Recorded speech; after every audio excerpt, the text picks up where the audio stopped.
ठेके के माध्यम से काम करते थे, मतलब ठेकेदार के माध्यम से हमेशा पेमेंट हुई है और संपन्न ने कभी भी इनको सीधे तौर पे नहीं रखा है। और जो ये बात करते हैं डिस्पेंसरी के बारे में बात आती है कि चिकित्सा सुविधाएं इनको दी गई थी, तो उस दौरान पुराने समय में क्योंकि ईएसआईसी जो होती है वो फैसिलिटी किन्हीं कारणों से नहीं रही होगी, वो नहीं बता पाएंगे अभी, लेकिन जब ईएसआईसी नहीं थी तो इनकी वेलफेयर मेजर को देखते हुए कि कोई दिक्कत ना हो, तो एक इनके कल्याणकारी उसको देखते हुए वो अस्थायी रूप से मेडिकल उस दौरान दिक्कतें आ रही होंगी तो दिया गया था। और फिर क्या हुआ, सीएसआर में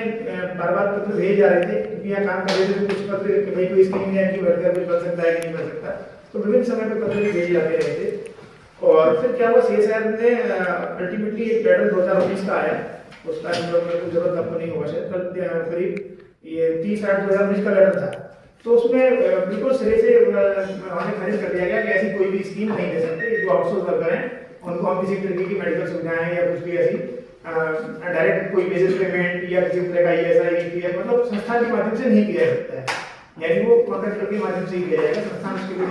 नहीं ले सकता वो जिम्मेदारी, ये उन्होंने स्पष्ट कर दिया था। और अगर यही कराना है कि जैसे जैसे हमारे पास रिक्वायरमेंट आती है, यानी हमारे वेरियस डिवीजन है, बहुत सारे डिवीजन है, तो जिनको जो जरूरत पड़ती है तो हमको कामगार के बारे में बोलते हैं कि हमें कुशल कामगार चाहिए या कुशल या सेमी स्किल्ड इस तरह से अर्धकुशल, तो उस तरह के आधार पे हम जो है उनकी रिक्वायरमेंट को देख करके फिर कॉन्ट्रैक्ट के माध्यम से लेते हैं, मतलब हम उनको कलेक्ट करते हैं और जितने भी चाहिए उतने उस हिसाब से हम टेंडर निकालते हैं। तो इसी तरह से जैसे मैंने अभी आपको कराया कि जब 19 में बिल्कुल सीएसआर से ये हो गया कि कुछ भी इस तरह का नहीं हो सकता है, बार बार ये कोशिश करते रहे थे कि हम दिन से काम कर रहे हैं, ये है कुछ है, फिर भी तो 2019 में एक आउटसोर्स पहले भी थे कॉन्ट्रैक्ट के माध्यम से, लेकिन वो एक प्रॉपर कॉन्ट्रैक्ट जिसमें कि ईसीआई ईपीएफ ऑल प्रोविजंस, क्योंकि वहां पर जैसे मैंने बताया आपको कि ईएसआई का प्रोविजन नहीं था, लेकिन मेडिकल सुविधाएं वगैरह थी, तो बाद में विद ऑल प्रोविजंस यानी contract labour and regulation act CLR act बोलते हैं उसको, तो contract labour and regulation and abolition act, उसके तहत सारी प्रोविजन को लागू करते हुए 2019 में ठेका किया गया, मतलब कॉन्ट्रैक्ट हुआ, जिसमें कि सारे इनके जो भी वर्कर्स के हित होते हैं सारे सब कानूनों का उन्हें को पालन किया जा रहा है, इसमें ईपीएफ ईएसआई बोनस इत्यादि इत्यादि जो भी है सबको दिया जा रहा है। और फिर क्या हुआ, वो कॉन्ट्रैक्ट रन होता रहा और ये कॉन्ट्रैक्टर भी आप जानना चाहेंगे मैसेज लाल बहादुर यादव थे, जिसमें कि मतलब उनसे वो कॉन्ट्रैक्ट में काम कर रहे हैं मैसेज ये के माध्यम से लाल बहादुर यादव जनराज थे। फिर वो समय समय पे क्योंकि बीच में कोविड का काल आया कुछ आया तो कॉन्ट्रैक्ट हमारा कंटिन्यू चलता रहा, और फिर एक निश्चित अवधि के बाद जैसे कि आप जानते हैं कॉन्ट्रैक्ट हमेशा रिन्यू होना होता है, नए सिरे से होना होता है, एक अवधि होती है 1 साल या 2 साल या जो भी है 3 साल, क्योंकि विशेष परिस्थितियों में कोविड में थोड़ा एक्सटेंशन होने के बाद फिर हमें इसी बीच में क्या हुआ, जेएम की स्थिति आई गवर्नमेंट ई मार्केट के माध्यम से सभी सरकारी संस्थानों को खासतौर से केंद्र सरकार के लिए तो हमारे बिल्कुल निर्देश हैं कि जेएम के माध्यम से टेंडर किया जाए, तो जेएम के माध्यम से वो टेंडर किया गया, जो प्रक्रिया जेएम में अपनाई गई, और जेएम की बिल्कुल ट्रांसपेरेंट प्रक्रिया के तहत जो टेंडर होता है वो कंप्यूटर सिस्टम ऑटो रन के तहत एक जो भी टेंडर निकला वो मैसेज शिवा प्रोटेक्शन, तो नए कॉन्ट्रैक्टर आए मैसेज शिवा प्रोटेक्शन हेनू रांची से हैं, तो ये इनको आउटसोर्स प्रोटेक्शन, हाँ message Shiva protection private limited Shiva, तो इनको कॉन्ट्रैक्ट मिला थ्रू जेएम, जो कि एक विधिवत प्रक्रिया है सरकार में कॉन्ट्रैक्ट देने के लिए।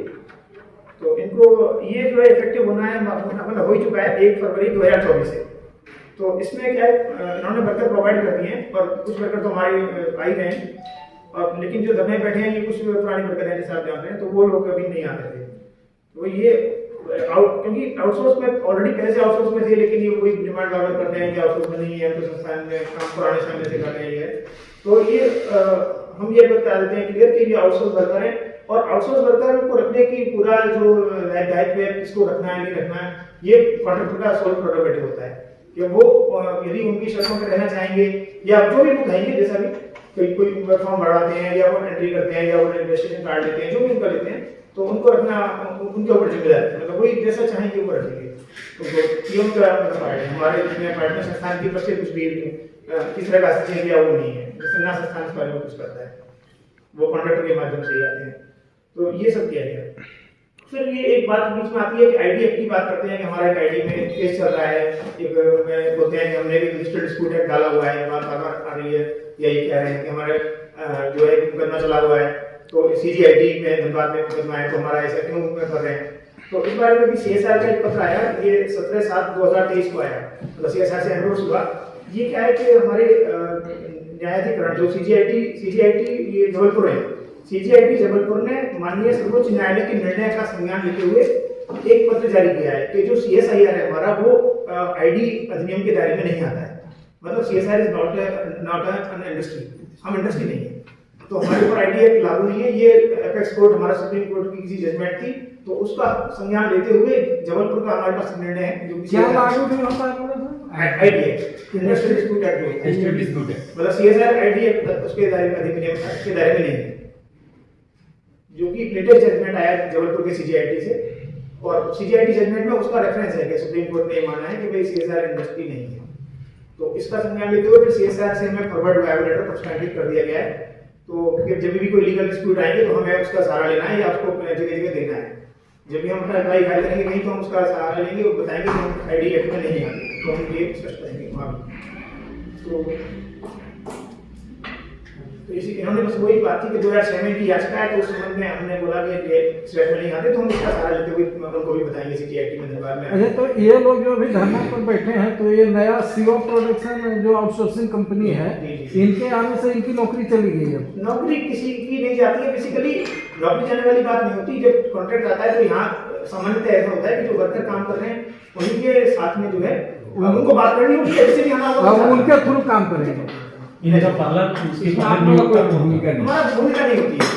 इसकी पहले इनका नियोक्ता कौन था? नियोक्ता पहले लाल बहादुर यादव, जो पहले कॉन्ट्रैक्टर हैं वो लाल बहादुर यादव इनका कॉन्ट्रैक्ट था। मतलब कॉन्ट्रैक्टर इज एम्प्लॉयर, जो कॉन्ट्रैक्टर है वही नियोक्ता होता है। जी कोई संस्थान के प्रिंसिपल लाल बहादुर यादव का कॉन्ट्रैक्ट कब समाप्त हुआ? इनका कॉन्ट्रैक्ट एग्जैक्ट डेट तो नहीं, हां 27 जनवरी 2024 को।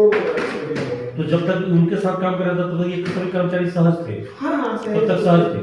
फिर इसके नए आने के बाद इनका असहज कैसे हुआ? ये इस बारे में हम कुछ नहीं बोल पाएंगे, तो कभी कोई बता सकते हैं, हम बोल नहीं पाएंगे। अच्छा, बाकी उससे पहले तक सभी सुविधाएं इनको मिलती रही थी? नहीं, कॉन्ट्रैक्ट लेबर की जो मिलती है वो सब मिल रही थी, कॉन्ट्रैक्ट लेबर। इनका जो ग्रीवांसेस है 3 साल मुद्दे पर, जिसमें ESI की बात आ रही है और PF का बात आ रहा है या अन्य सब, तो उस समय तक वो पहले वाली कंपनी दे रही थी जो दूसरी वाली कंपनी नहीं दे रही है। नहीं, क्यों नहीं देगी? जो नई कंपनी आई इसमें बैठे उसको देना होगा। नहीं देने का तो सवाल ही नहीं। तो फिर विरोध क्यों करना पड़ा उनको? आखिर वजह क्या है?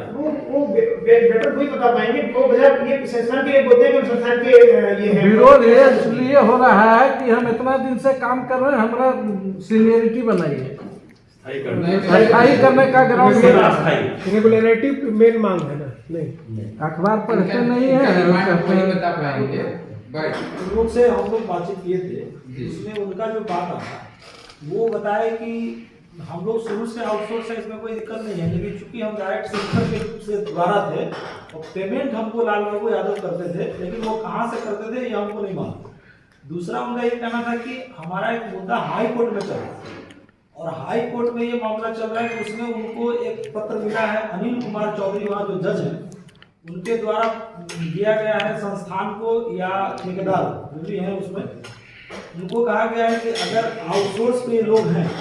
तो एविडेंस के साथ प्रस्तुत करें और नहीं है तो भी बताएं। तो क्या इसमें कितना हकीकत है ये हम लोग जानना चाह रहे हैं कि जो मजदूर वहाँ बोल रहे हैं कि एविडेंस उपलब्ध कराने के लिए हाईकोर्ट कहा, तो इसमें कितना सत्य है? आउटसोर्स में ही है, मैसेज दावा नहीं, ऐसा कोई हाई कोर्ट से आपके पास कोई चिट्ठी आया है? अभी तक तो हमने ऐसा नहीं करा है। नहीं, यही चीज के हम सत्यता चाह रहे हैं कि हाई कोर्ट एक चिट्ठी हम लोग को प्राप्त हुआ है, वो चिट्ठी आपके पास में है, दिखा सकते हैं? मोबाइल पे दिखा सकते हैं सर, दिखा दीजिए। तो उसमें एक चिट्ठी आया है हाई कोर्ट से, ये जरूर हुआ होगा कि हाई कोर्ट में अगर कोई उसमें केस डालता है, एक महीना का दिया है टाइम। हाई कोर्ट में अगर कोई केस डालता है, कोई डेट डालेगा, वो तो होता है, दूसरे पक्ष को मौका दिया जाता है कि 4 सप्ताह में आप रिप्लाई फाइल नहीं, करें। हमारे पास है वही नॉर्मल वो फाइल करेंगे रिप्लाई वो जज का कोई पर्सनल चिट्ठी देने का सवाल नहीं उठता। पर्सनल नहीं बोल, हाई कोर्ट का जब कोई आप डेट डालेंगे तो सवाल करेंगे, सामने वाले जिनका नेक्स्ट पार्टी को भी बोला जाएगा कि आप अपना जवाब समय दें, दिया गया है, वो जवाब होगा। हमको 4 दिन का समय दिया गया है अपना रिप्लाई फाइल करने के लिए, हम उसका रिप्लाई फाइल करेंगे। आप ये दीजिएगा तो साथ नहीं, 4 वीक का टाइम दिया गया है, जैसे उन्होंने अपना बात दायर किया तो हमारी बात सुनी जाएगी। मुद्दा तो हम यहाँ बाकी पूर्वक थे, जैसे क्या यादव बोले यादव। तो बोले जैसे एलवी यादव में थे वैसे ही हम रहना चाहते हैं, जैसे हम थे हमको जैसे पेमेंट तो वैसे ही तो है, नाम बदल के एलवी यादव था, वो शिवा प्रोडक्शन हो गया। नहीं, उसमें वही मामला फंस रहा है कि अभी तक एलवी यादव जो पेमेंट देते थे उसमें कहीं एलवी यादव का कोई डॉक्यूमेंट नहीं है कि हम उनको पेमेंट देते थे। ऐसा कहीं ऐसा नहीं होता, ऐसा एलवी यादव ने पैसा